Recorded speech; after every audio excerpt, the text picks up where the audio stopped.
Welcome, everybody.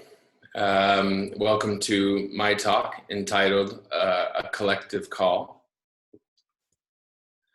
My name is Kevin John Palmer II. I've done a master's in carbon management through the University of Edinburgh, and I currently work as a consultant and educator in sustainability, carbon management, and climate change and mitigation and adaptation.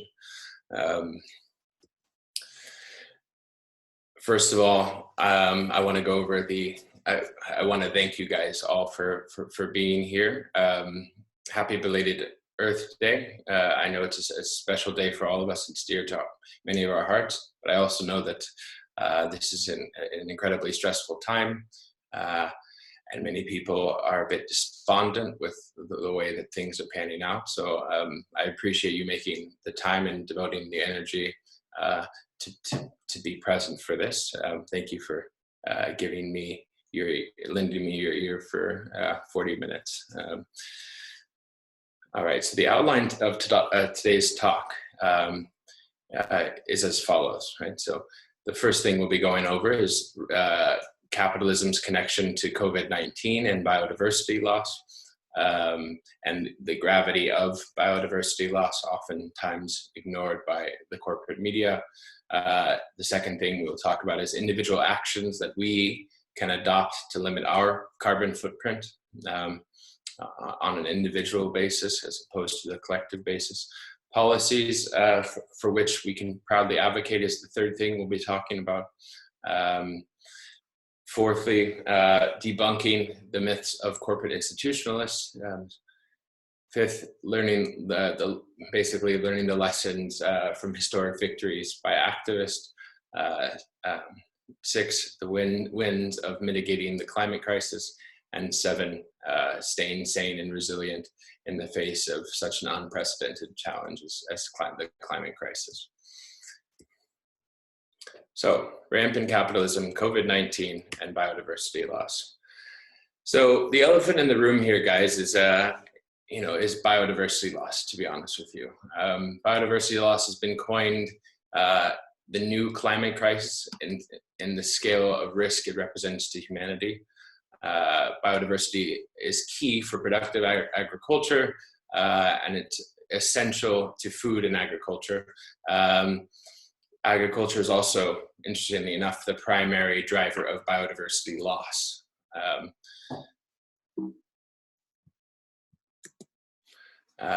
Moreover, so as we continue with this unfettered kind of capitalist system that requires, is very extractive and requires ever greater throughput of material from the natural world, coupled with our growing population, capitalism has led to habitat destruction on every continent except for Antarctica. And the reality is that there's a deep link between habitat destruction and infectious diseases, right? So it's upwards of 70% of new infectious diseases come from human contact with wildlife whose habitat has recently been destroyed. So you think back to Ebola or the Zika virus, these coronavirus, all of them have a common theme that they're dangerous for human health, but that they came from basically an encroachment of basically human activity on the natural world.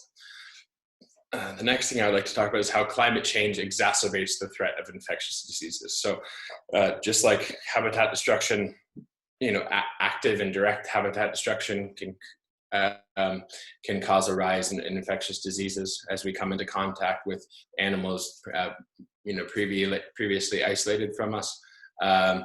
Climate change also is causing, obviously, temperatures and rainfall or precipitation patterns to change, which is changing local climate, which is essentially driving everything from insects to mammals out of their previously kind of climate-specific environment, right? So as those climates change, they look for new habitats, new environments in which they can thrive. And as they do that, they carry infectious diseases with them. So there's another compounding effect of our capitalistic, kind of effect on the environment, also then coming back to affect us. And then how, the last thing I want to talk about is just kind of how this moment, I think it's going to be key for the next 30 years in terms of rethinking the role of the government. We've had a massive change in norms because of this crisis. We, massive stimulus packages that previously were deemed, too expensive or unthinkable. You have the state coming in and offering things like UBI, free healthcare in places that didn't normally have it. And it's essentially highlighting the need for a strong state that represents the will of the people. And in so doing, right, we can take lessons learned from the coronavirus response and basically how it's kind of highlighted the sham of traditional kind of neoliberal orthodoxy. We can use that, right? Use the lessons learned in the fight for climate change, right? And keep up the pressure on our politicians with the conviction that we know that ultimately there's a lot that the state can do. So pretending that it can't ultimately is simply false. So one thing I wanted to go over is a lovely quote by George Monbiot, a writer for The Guardian and author. The membrane of artificial comfort and stability has ruptured, and we find ourselves naked and outraged, as the biology we appear to have banished storms through our lives. The temptation when this pandemic has passed will be to find another bubble. We cannot afford to succumb to it.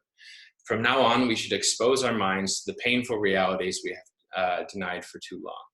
So what if, my question is, what if instead the fragility of life that COVID-19 has confronted us all with, what if that were the catalyst to remembering our interdependency, not just with each other or with the state, but also with the other living beings on the planet, right? What if this crisis endowed humanity with a deeper understanding of the collective nature of its well-being? We oftentimes think of ourselves as individuals in kind of a Cartesian worldview, which, it's my life, my things, and I don't really have an impact, and I have no accountability to anyone else as long as I'm not murdering someone. Don't tell me how to live my life. Remembering that, ultimately our well-being or our suffering is generally collective, right? Collective by nature, and we as human beings are highly social creatures. So using that, right? That capacity for empathy, that capacity for compassion and creativity and collectiveness to deal with the climate crisis is what I'm suggesting we do from now on. So individual actions we can adopt to limit our carbon footprint. Before we get into that, a quote by Naomi Klein. So this, without a doubt, is neoliberalism's single most damaging legacy. The realization of its bleak vision has isolated us from one another, that it became possible that we are not just incapable of self-preservation, but fundamentally not worth saving. Right? So individual actions that you and I, can implement in our lives that will ultimately have a positive impact on the environment. So vote with intention. What do I mean by vote with intention? I mean here, educate yourselves on the politicians that are running for office and the policies that they propose, right? Also keep them accountable. If they say that they're going to implement something like the Green New Deal, right? Make sure that you put their feet to the fire, so to speak, and keep up the pressure to force these politicians to do the right thing. Because right now we have what is kind of systemic inertia, basically delaying the inevitable, renewable energy transition and carbon transition. Part of that is due to, inertia within the system that has basically been taken over by corporate interest and money and people with money, essentially. Second thing is I would like you to join or establish a climate activist group in your community. Obviously these days we're all isolated at home, so that's a bit difficult. The lovely thing is we have the internet. So you can start up such a group online as well. Yeah, keeping yourselves connected with other people who think like yourself, especially with regard to climate change, is a great way to stay motivated, right? And to stave off despair, and you know, at times when the headlines that we read are increasingly alarming. The third thing I would like to say is run for office. I know it sounds crazy, but you know, people like Alexandria Ocasio-Cortez in the U.S. and others have made it pretty clear that if you have a vision, if you have an ethical, you know, conviction, right, and you can take office, right? It is entirely possible. She ran a campaign with less money, right? She spoke truth to power, and she relied upon people power, and she won ultimately. She won, you know, breaking the mold of essentially how campaigns in the U.S. are run, which are generally dominated by tons of advertising paid for by, you know, corporate interests that then have leverage over that politician so they can prevent or encourage certain types of actions, right?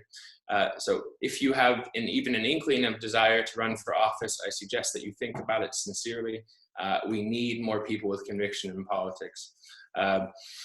Demand disclosure of climate-related risk of any company or institution in which you're invested, right? So we all, or most of us, I imagine, have a bank account, right? We may even, some of us, be invested in the stock market. You, right, have a right as a shareholder or as an investor, you know, or as a bank account holder to know where that institution is investing your money, right? And there's been a big drive for, you know, kind of divesting money from the fossil fuel industry, and the more that grows, the more that industry is kind of pinched. Also, you can know that ultimately that your you know, hard-earned money is going to promote investments that are probably a little bit more sane and ethically in line with what you believe in. Another big thing here, and this is something that's potentially a little bit easier for some of us, although it's not always avoidable. Fly less if it's possible. You know, if you don't have to go, don't go, right?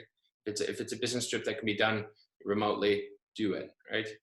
Coronavirus is showing that we don't really need to be face to face to do the work that we need to do. Shay, also, flying is one of the most carbon intensive activities we can engage in, right? So if you can, you know, if you don't have to go, don't go. If you do have to go, try to take a bus or a train or some form of public transportation, or, you know, even a car, preferably carpooling if you can. Drive less also is another thing I would like to suggest. You know, if you're lucky enough to live in a city like Istanbul, where there's been ample public transport, you can use public transport, you can walk, which is great for your health, or ride a bike. These are kind of obvious no-brainers, but just an important thing to kind of keep in mind. Eat less meat and animal products. Animal husbandry is responsible for about 30%, depending on who you're asking, 20 to 30% of global emissions, and more than 50% of biodiversity loss globally. Given that biodiversity loss is the new climate crisis, that's huge, right? Also, given the fact that, you know, competition for, you know, basically fresh water is only going to grow as our population grows, and climate change limits snowpack and limits fresh water in general, right? So highly water intensive activities like animal husbandry are just kind of perverse in a world where we have a decreasing amount of water, you know, over time. Also, as you know, it's a very carbon intensive activity, right? You know, it's something, lastly, that animal husbandry requires us to use, you know, it's essentially really inefficient land use, right? So 80% of all agricultural land is devoted to animal husbandry, while only 20% of our calories globally come from animal husbandry. So it's a very, very inefficient use of land. And if we use that land more efficiently, we could return some of it, rewild some of it. We could, implement afforestation or reforestation to help draw down our carbon footprint. Two diets you might want to, kind of look into: flexitarian diet, which is kind of a term coined by the Lancet EAT report, which is a great report. You can look into it yourself if you'd like to learn more about it. But essentially, it's more plant-based, right? So more vegetables, more fruit, more legumes, nuts, seeds, and less animal products, particularly less red meat. There is some room for eggs or fish or red meat occasionally. The positive thing about this diet is it's fantastic for the environment, but it's also great for your health. Individual actions we can adopt to limit our carbon footprint. So consume locally if sustainable options are available in your locale and you can afford them, right? Support regenerative, organic, zero tillage, and conservation agriculture when possible. These forms of farming help build the carbon stock in the soil, and they also help actually regenerate the soil. So we have healthier food, right? And we can get things, get more nutrients out of said, zucchini than before. Support the circular economy. So I won't go into it here, but definitely look into what the circular economy is. There are circular economies of scale in most major cities. So looking into how you can get involved with that, that's a great thing. Replace appliances with energy efficient ones, but only when they break down, right? If you have a 2-year-old washing machine, it's far more carbon intensive and worse for the environment to throw that away to buy a new energy efficient one 2 years later when there's so much carbon that went into producing that machine in the first place. Last thing I said, we've already talked about divesting your money from financial institutions in funding fossil fuel companies, but lastly, write, draw, play, and make art that helps you process your emotional reaction to the crisis and promotes ecological awareness. Michael Pollan, one of my favorite authors, he wrote The Omnivore's Dilemma, which is a New York Times bestseller. He recently wrote a book about psychedelics and spirituality and psychology, which is a fantastic one. Both, that's a side note, but here he says, what you choose to put on your plate is undoubtedly the single most salient interaction we have with the natural world. And here he's talking about essentially, the way that we eat, the way that we farm has a massive impact on biodiversity, land use, but also our carbon footprint as a collective. Policies for which we can proudly advocate. From this perspective, the task today is not to fight the virus in order to return to business as usual, because business as usual was already a disaster. The goal instead is to fight the virus, and in doing so, transform business as usual into something more humane and secure, by Peter Baker. Policies for which we can proudly advocate. So the New Deal and the Green New Deal. So in the wake of the Great Depression, you guys are probably familiar, the US implemented the New Deal, and Europe had the Marshall Plan, which is kind of a US backed, kind of a parallel to the New Deal in Europe. It relied on Keynesian economics and a decent role for the state in promoting certain economic activities and creating jobs. The Green New Deal is similar in that way. It tries to, the Green New Deal, as I understand it in the US, is essentially aiming at dealing with the ecological crises of biodiversity loss and climate change, but doing so in a way that, that also fights socioeconomic inequality and deals with, kind of historic injustices at the same time. The second thing I want to talk about here before we get into the rest of the policies for which we can advocate is the 2018 IPCC report. This is an interesting report in so that it was the 30th birthday report, essentially. The IPCC was founded in 1988. This report was interesting for two reasons. One is that for the first time, it didn't simply, as science commands, it didn't simply describe, right? It didn't simply just describe what is causing climate change, what are the effects going to be. It actually prescribed a solution for the first time, breaking with kind of the mandate of scientific, objectivity and distance. It said, well, here's a no-brainer. We need to carbon price, or we need to price carbon, right? Pricing carbon essentially, I'll get into it in a bit. The second thing is they highlighted the difference pretty clearly. They highlighted the difference between 1.5 degrees of warming, which is kind of the scientific goal and among the scientific community, and 2 degrees of warming, which is more politically established goal. And the difference is pretty stark, to be entirely honest with you. So having said that, first thing we need to do is remove perverse subsidies. By perverse subsidies, I mean subsidies going to carbon-intensive polluting industries like coal, oil, and natural gas. Also, we have a fair amount of subsidies for animal husbandry, which makes them cheaper, right? And also it tends to promote their consumption, which we frankly can't afford to do anymore. Removal of these subsidies will have a pretty significant impact on the overall carbon footprint trajectory that we're on. The next thing I would suggest is a jobs guarantee or universal basic income. Just like we're seeing right now with the coronavirus, many people are out of jobs. There's a ton of kind of occupational insecurity right now. So it's really paramount that people are insured through something like UBI or a job guarantee during times of crisis, because there's just so much change, so many variables that we need to make sure that everyone is at least getting the essentials that they require.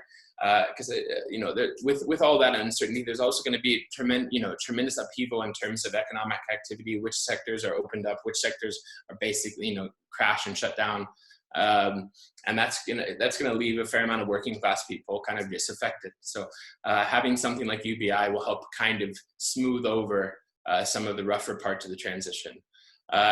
Demand that the working class be at the center of planning. Again, here. This is acknowledgement of the fact that the working class has kind of gotten the shaft in the last 40 years, and ultimately it's the working class that are bearing the largest brunt of climate change. So making sure that the working class is prioritized, the interest of the working class prioritized is one, it's fundamentally kind of ethical, but two, it's a great way to increase support publicly for climate change mitigation policies, right? If the working class is benefiting from this transition, whether through UBI or jobs guarantee, or certain kind of sector development, they're going to be ultimately more enthusiastic about supporting any kind of climate-friendly initiatives. Carbon pricing, as I said before, highly important that we implement carbon pricing. So some of the goals that were laid out in a recent report I read were $40 to $80 per ton in 2020 and $60 to $80 or $60 to $100 by 2030. This is dollars per ton of carbon equivalent, right? So carbon pricing is great because it has the effect of essentially, right, putting economic pressure on all carbon, basically all carbon emitted in the economy, right? So you're required as an industry to buy, right, or to pay a tax per ton of carbon emitted, and this applies to farming as well as energy, as well as industry and transport. So it has a really kind of nice comprehensive effect on the whole economy. Moreover, you can use the money collected from that tax or from that cap and trade system. You can use it to help the working class, or to help people, the poor, with the transition that they're dealing with slightly higher prices. You can use it to fund adaptation to climate change in farming and cities. You can also use it for R&D.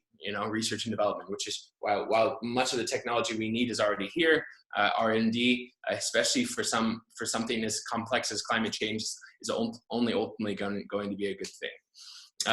the thing I would suggest also is that our policies that the policies that we advocate for need to be ambitious but also transparent, right?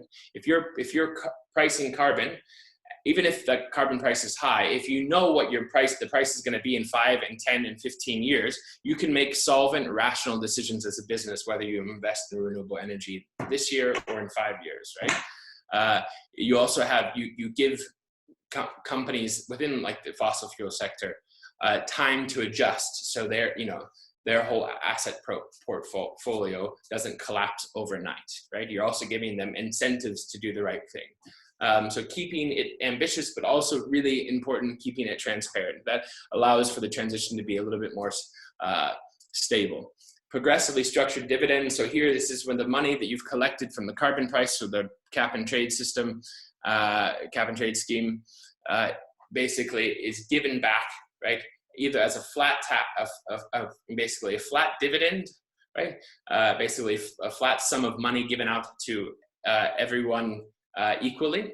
And here this has a progressive effect in the sense that the poor will ultimately be consuming less carbon intensive goods. So they'll be paying less of that carbon tax. At the same time, they will be getting the same amount of, they'll get the same dividend as the rich, who ultimately consume far more carbon or emit far more carbon, and will be paying a far larger share of that tax, or of the carbon offsetting scheme.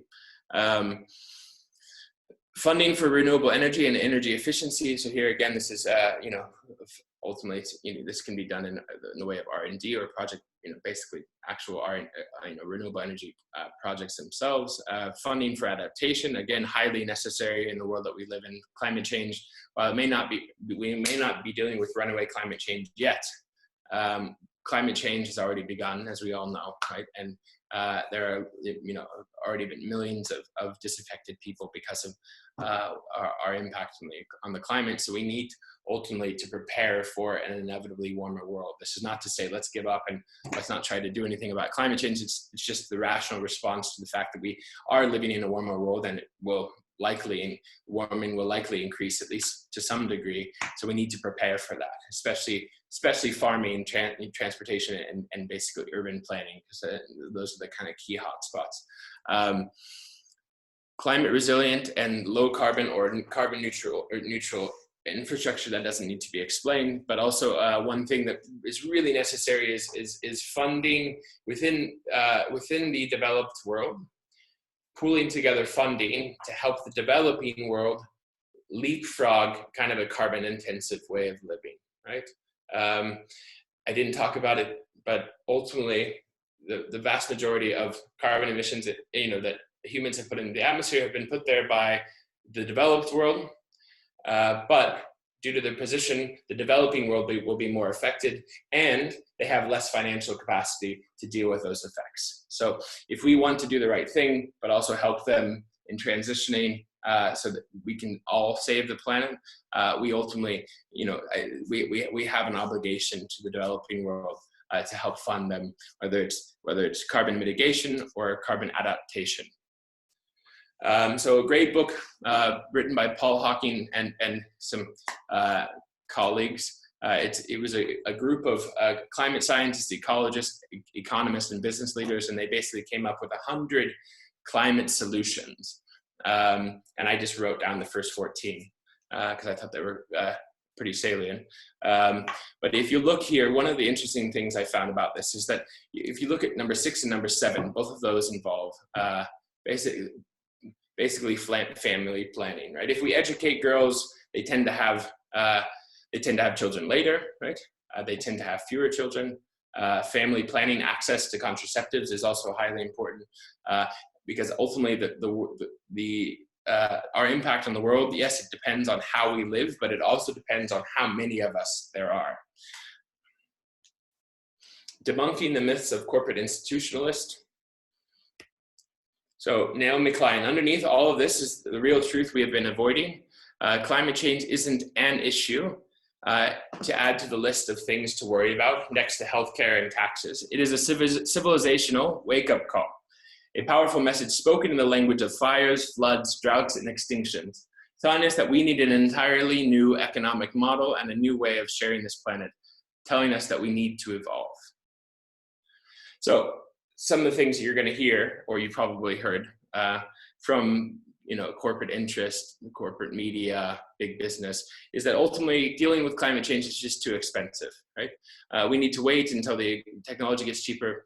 Bollocks, right? The technology has, the price has dropped massively over the last 8 years, really since 2010.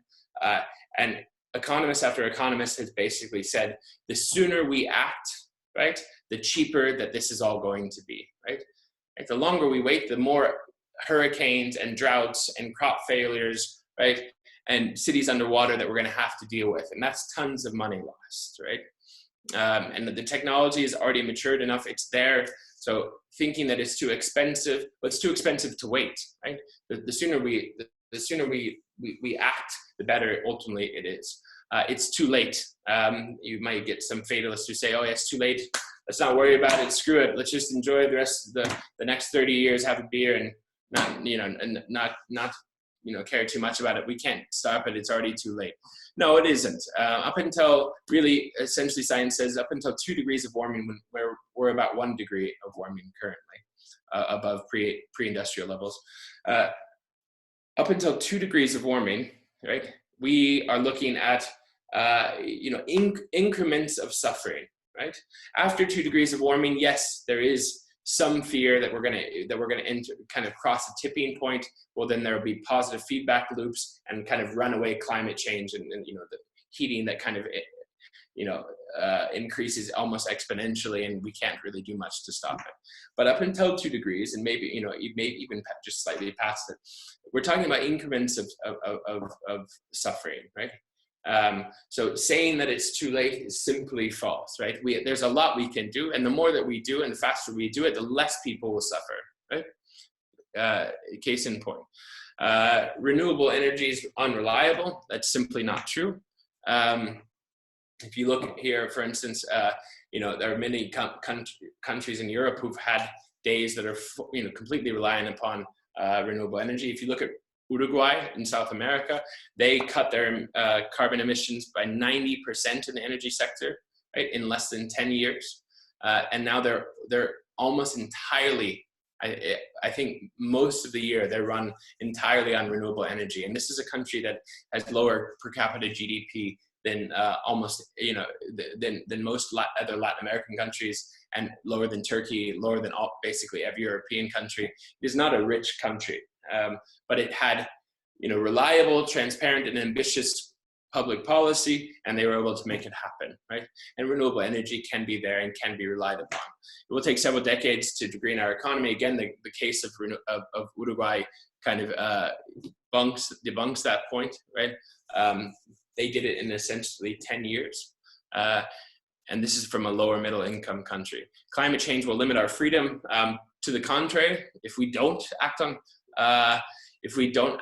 on climate, our freedom will be massively limited. Whether it's through basically job destruction, forced migration, increased extreme weather events that destroy large swaths of cities or the countryside, our freedom will be limited by climate change, not by the action we take to fight it.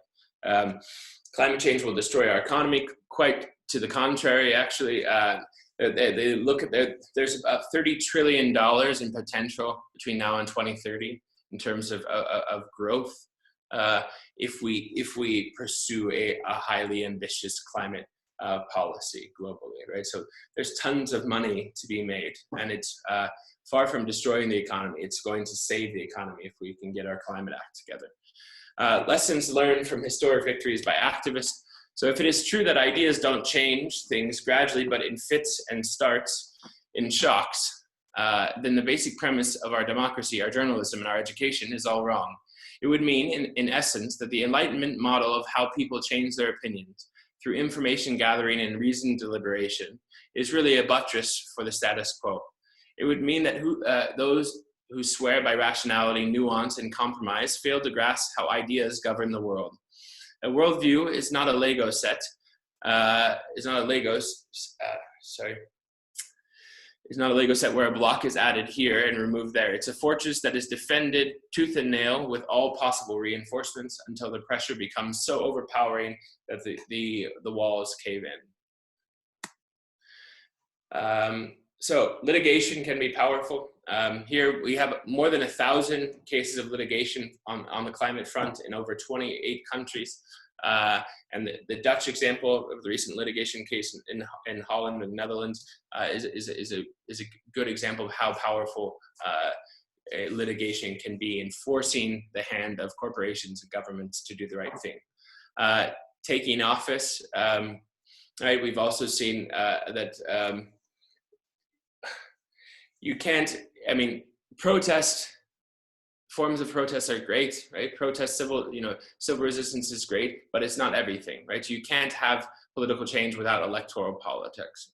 There's really no way around it. So thinking that you can, avoiding politics is simply not a solution. Civil resistance is obviously the only way to resist. Civil resistance is twice as likely, peaceful resistance is twice as likely to be successful and have more sustainable outcomes than violent resistance. It's also more inclusive. Messaging is key. So here, what I wanted to say is about, kind of the Extinction Rebellion. So here, they got a lot of flack for the framing and kind of the branding of their movement. But I think that they did a lot right. In kind of pressing the urgency. But one thing I want to add, urgency is important, definitely, as we're seeing with coronavirus. Things can change, people can change. People can limit, their freedom today to reduce suffering tomorrow, right? It's possible, we're capable of that, of that kind of altruism. But we need to also have a positive message. There needs to be some hope in the action as well, right? We need to remind people that there's also tons of win-wins in fighting climate change, that there's reasons to be hopeful and happy about a world in which we're dealing with climate change. That it's not simply avoiding loss, but we can actually make society better in the process, right?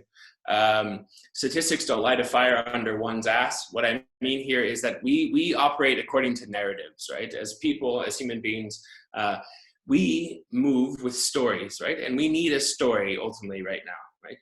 A story to describe the present and basically illuminate the future, right? Because right now the story that we have, the neoliberal story, is broken, right? And it's led to a world in which we're destroying the very planet upon which we depend, right? So in order to move from that, we don't need simply statistics telling us how many species are dying or what the temperature is going to be in said year, how many people will be climate refugees in 2050 or 2100 or 2100. What we need, right, is a story to describe what we're going through, who we are, and where we want to go, right? Essentially how to get there.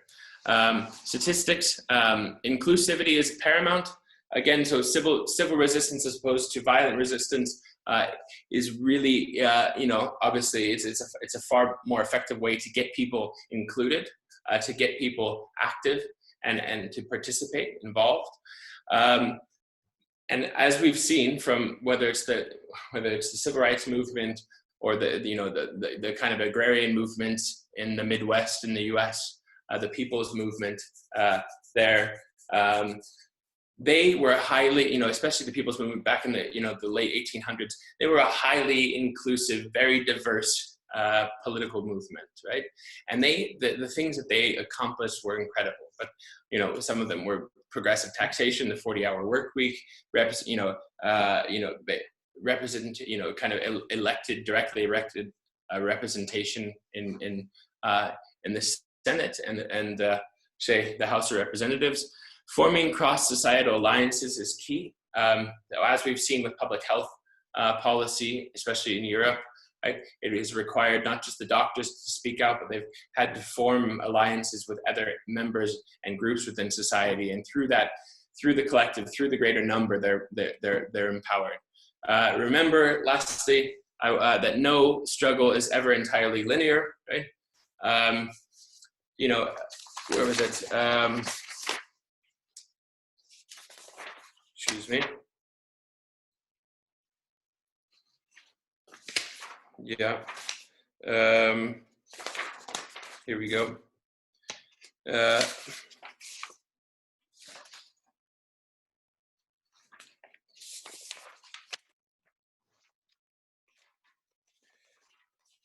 Sorry, guys.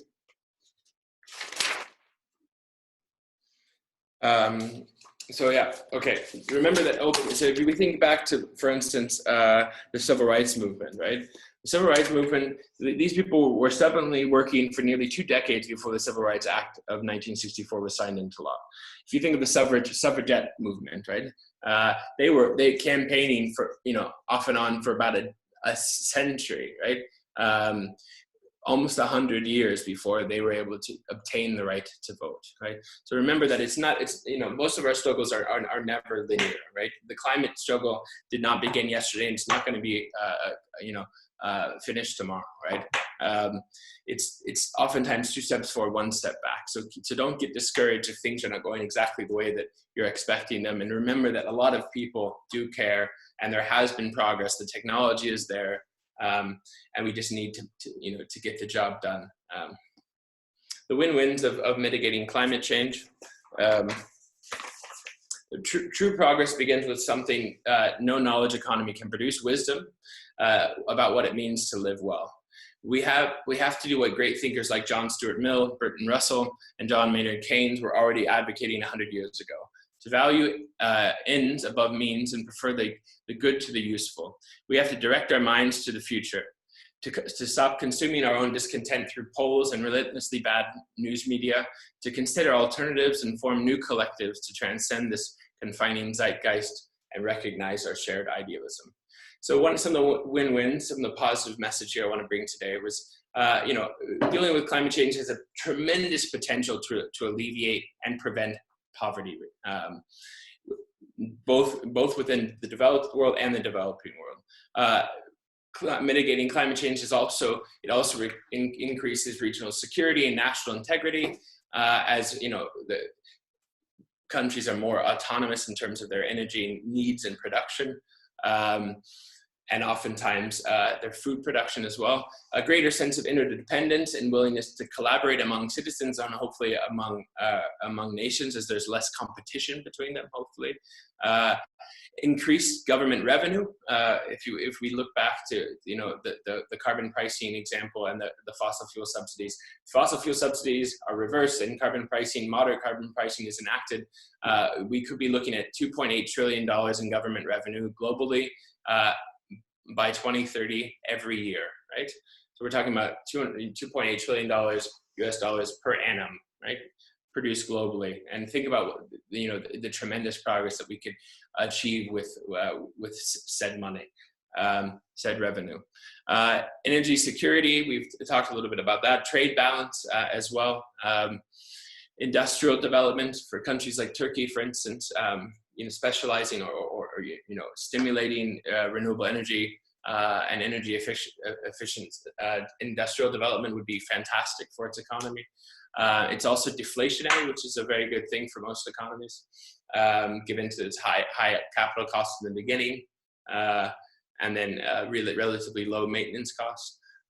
It's a reduction in socioeconomic inequality. Again, like the Green New Deal envisions, it can be a medium for making society more egalitarian and more humane. Greater local autonomy. And the triple dividend of adaptation, which I won't get into, but there's a great paper on it if you type in triple dividend of adaptation. Only a crisis, actual or perceived, produces real change. When that crisis occurs, the actions that are taken depend on the ideas that are lying around. That, I believe, is our basic function: to develop alternatives to existing policies, to keep them alive and available until the politically impossible becomes the politically inevitable. This is Milton Friedman. I'm not a huge fan of his political leanings, but he was a brilliant economist, and I think he's kind of hit the nail on the head here. So more and more of the win-wins of mitigating the climate crisis. So here we're talking about cities with greater green spaces, healthier and more secure and abundant food, which is, I think, a priority for all of us, cleaner air and cleaner water, restorations of degraded lands, reintroduction of wildlife or rewilding of certain lands, which ultimately would contribute to a more ecological wonder as we allow for nature and its complexity and beauty to kind of re-inhabit certain corners of the earth. Staying sane and resilient in the face of an unprecedented challenge. So this is my last slide here, or my last segment here, guys. So first of all, you know, to stay sane, to stay positive in this, one thing I suggest is for people to stay active. Do something, you know, that's one thing that Greta Thunberg, you know, I may have some disagreements with her, but I do appreciate the work that she's done. And one thing that she talks about, she was crippled with anxiety over the climate crisis, but taking action really helped her in reducing some of that anxiety. Right? And, you know, so if we can stay active, whether it's through a political group or through writing something, creating art, you know, funding, you know, donating to, you know, to environmental groups, whatever it is, but stay active. Find a local group of activists also dedicated to climate justice and struggles for justice within your society. Finding other people who are like you will empower you and edify you to move towards that change.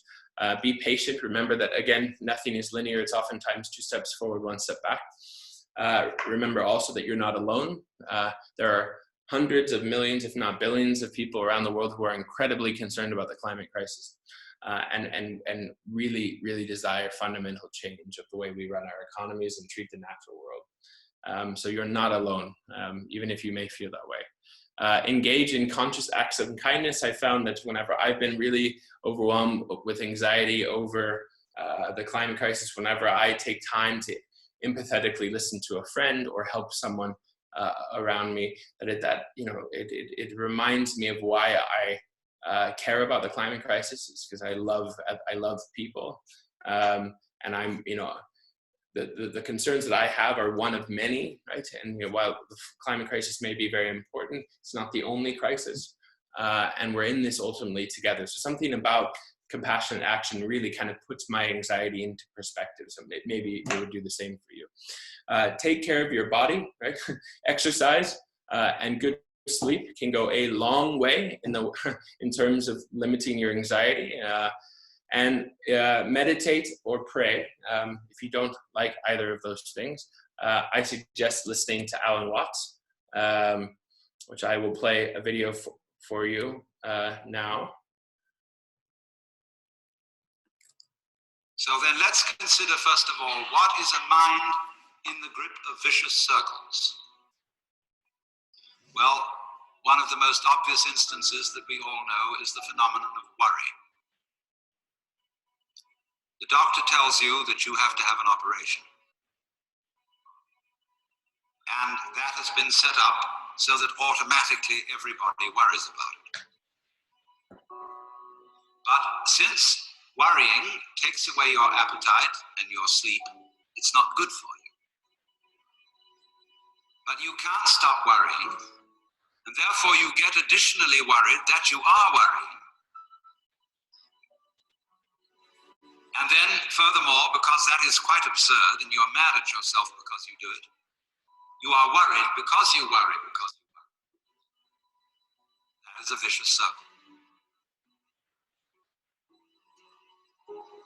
So now, can you allow your mind to be quiet?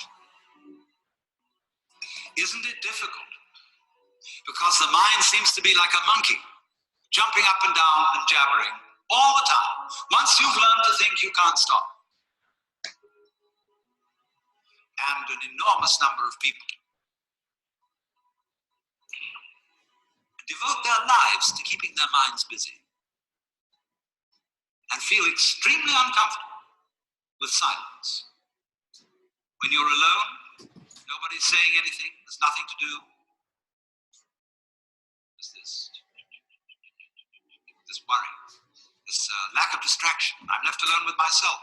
And I want to get away from myself. I'm always wanting to get away from myself. That's why I go to the movies. That's why I read mystery stories. That's why I go after to girls or anything that you do. Or get drunk or whatever. I don't want to be with myself. I feel queer. So, well, why do you want to run away from yourself? What's so bad about it? Why do you want to forget this? Why do you want to become yourself? Because you are addicted to thoughts. It's a drug. Compulsive thinking, going on and on and on and on.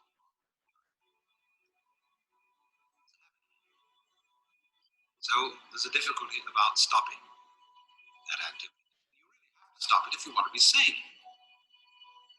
Because if I talk all the time, I don't hear what anyone else has to say. I'll end up in the situation having nothing to talk about but my own talking. So in exactly the same way, if I think all the time, I won't have anything to think about except thoughts. So in order to have something to think about, there are times when you simply must stop thinking. Well, how do you do that? The first rule is don't try to. Because if you do, you will be like someone trying to make rough water smooth with a flat iron. And all that will do will stir it up. So in the same way as a muddy, turbulent pool quiets itself when left alone, you have to know how to leave your mind alone. I hope you guys enjoyed that. It will quiet itself.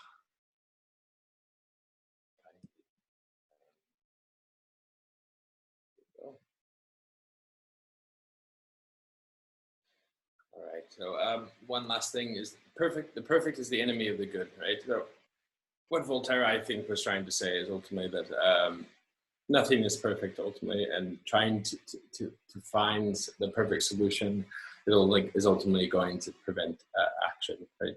And what we need really in reality is action. One last quote for you. One lesson of the coronavirus crisis is the power of shared emotion, which has helped make possible radical action to slow the pandemic. I'm not talking about people giving each other medical expertise. I'm talking about calling each other up and saying, "How are you doing? Are you scared? I'm scared. I want you to be okay. I want us to be okay." And that's what we want for climate too. We need to learn to be scared together, to agree on what we're terrified about. So the summary of today's talk. So we went over rampant capitalism's connection to COVID-19 and biodiversity loss. We looked at individual actions we can adopt to limit our carbon footprint, as well as policies for which we can proudly advocate. We debunked some of the myths of corporate institutionalists, looked at some of the lessons from historic victories by activists, and consider the win-wins of mitigating the climate crisis, because there are many, and staying sane and resilient in the face of an unprecedented challenge. Thank you very much for your time, guys. That's all I have. Have a good day.